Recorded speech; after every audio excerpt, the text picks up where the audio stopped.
Hey everybody, Jarrett Rushing here today to talk to y'all a little bit about what I did in February of 2020.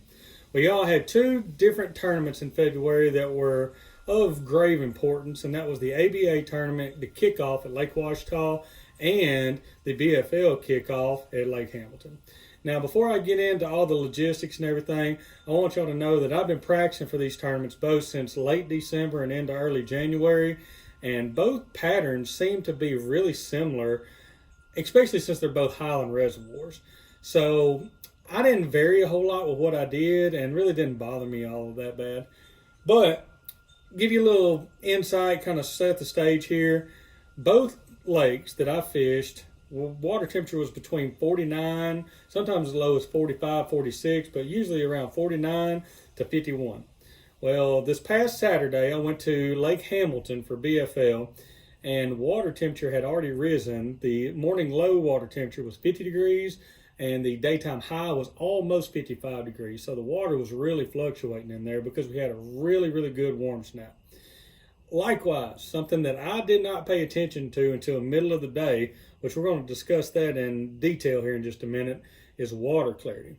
Now, I fished one of my local bass club tournaments on Lake Hamilton on February the 15th, I think, and I ended up weighing in 9.5 pounds, got second place overall. Now, I say that not boastful, not arrogant, but to kind of talk about how blessed I was, because at 11 o'clock that morning, I had two fish in the boat, one of them about 2.5 pounds and one 12.5-inch Kentucky. So I had about 3.5 pounds total, give or take.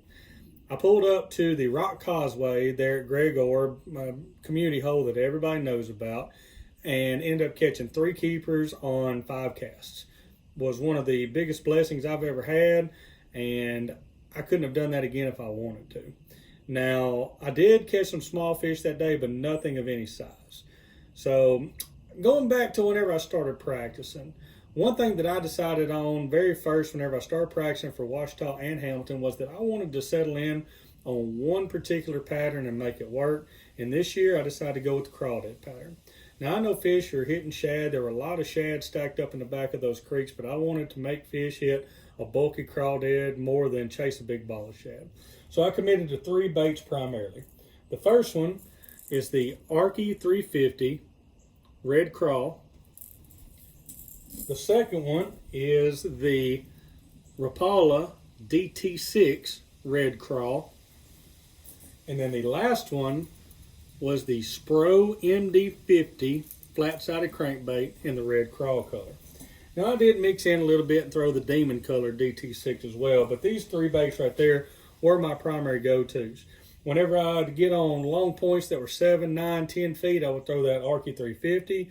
Whenever I was in about medium depth water, I would throw that DT6. And then whenever I get in shallow water, I would actually put that MD round bill and the MD50 square bill on and kind of fluctuate. If I was digging in that dirt, then that's okay, or digging in the mud, then that was okay. But I'd also mix in that square bill so I'd stay above that mud line. Now, the day of the tournament rolled around, and I'm just going to kind of give a general overview. Prior to this tournament, I had been on Hamilton practicing and fishing other tournaments, and I was averaging between 8 and 12 pounds collectively every time I went out. I was doing that primarily with those 3 baits, running a lot of riprap, running a lot of rock, running a lot of slate, running a lot of bluffs. I really stayed away from docks per se. Now, given I would weave in and out of some docks, but I was more or less patterning the bank itself. So that's what I really focused in on. The Saturday before our BFL tournament on Hamilton, and I know I've talked a little bit about Ouachita, but I've already done an update on Ouachita, so I wanted to stick with Hamilton on this one. The Saturday before my BFL at Lake Hamilton, I went up and kind of eased my way around the Trader Bill circuit. I tried my best not to cut anybody off because they were fishing for big money. I was just out there practicing. I pulled up to a spot very first thing that morning where there was no boats around me. There was a boat probably, if I had to guess, about 200 yards or so away from me, and he was fishing an offshore structure.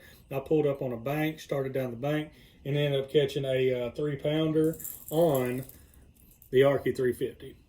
It was a bluff bank, so the fish was probably in there staged. I imagine he was probably chasing shad, or she was chasing shad, but that crawdad came through and she couldn't resist it. So I basically put all of my eggs in that basket. Now, I went in, I started fishing on the day of the tournament. I went to my first spot. It was a little bit muddy, and I started throwing that square bill MD50. Had no bites. I pulled out. I went to one of the main lake points that I like to fish, right there in the center of the lake. It's one of the big islands. It's a community hole as well. I've seen tons of boats on it. Ended up putting a hook in the back of my hand. Had to remove that while we were on the water, but didn't catch anything there as well. So we left out and we went back to the causeway again. And the only reason that I stopped there was because there were no boats. It blew my mind that there were no boats. But I pulled up and I started throwing the DT6 because we were in 6 foot of water, 5 to 6 foot of water. And I caught 2.5 pounds on the causeway.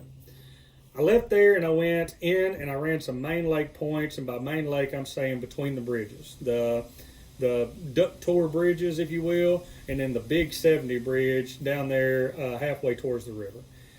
Every point that came out, especially points that had big drops, big boulders, things like that, I was targeting with those crankbaits.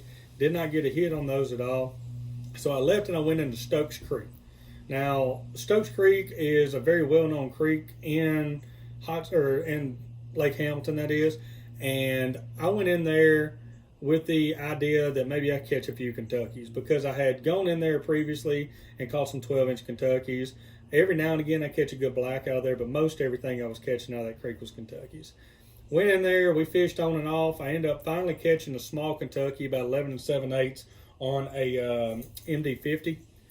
And then we bailed out, we ran around, went back up to the hatchery coves, the ones just past the off limits point there. Started fishing that island out there by the hatchery. That thing is gravel and it comes out to a long point. Didn't have any bites out there. Wasn't even marking any shad, so we bailed back, went back into Stokes Creek because we did have a few bites. And that's whenever my partner switched up to a shaky head. He was throwing a watermelon red finesse worm on a shaky head, and he started having a few really, really light bites. Nothing that excited me to the point that I want to switch, so I stayed exclusively with these crankbaits. Well, towards the end of the day, he missed a fish that was probably around 14.5 inches long, 14.5, and I hadn't had a bite on that crankbait in a long time, so I switched over and I rigged up the Arky DED, so dead, not Ned, but dead rig, mushroom head, and the Z-Man Finesse TRD in Junebug color, and started fishing. About my third cast, I had a bite. Set the hook and I come back empty. It was a good bite, so I don't know what happened. I don't know if the fish would just grab below the hook or what. But we started in there, and I was coming around the edge of a dock on one of the big floating tubs, if you will, that are underneath the dock. I pitched in underneath it. We're trying to ease our way around to go back on the bank and fish what I've caught fish on, and directly I caught a 2-pound Kentucky. So I ended the day at Hamilton with 2 fish for 4 pounds and 12 ounces. Sounds horrible, I know. Believe me, I'm not making this video as a boastful, arrogant post by any means, because that was a terrible day. However, if you look at the standings for that tournament, 4 pounds and 12 ounces got me 47th place overall, so a top 50 finish, if you will. And not only that, but there were 123 boats. So I finished better than almost 80 anglers. Y'all, that just is a testament to how hard that lake fished that day. I'm not better than anybody else. And again, I'm not trying to be boastful or arrogant. That was just one of those days, and I lucked up on 2 bites. That's all it amounted to. I do want to say that once I got in there, I didn't really go up to the river much. My wife and I went up the river and tried to find a smallmouth bite. The day of the Trader Bill's tournament, we couldn't find anything up there, so I really didn't spend a lot of time in the river. I had a cove just right across from Hill Wheatley that a buddy of mine had told me that he caught some fish on a square bill crankbait.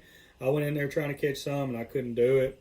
But one thing that I did have a lot of success in practice as well that I failed to mention is down on the south end of the lake. Whenever I started practicing about the 1st of February, the south end of the lake and mid-lake was muddy.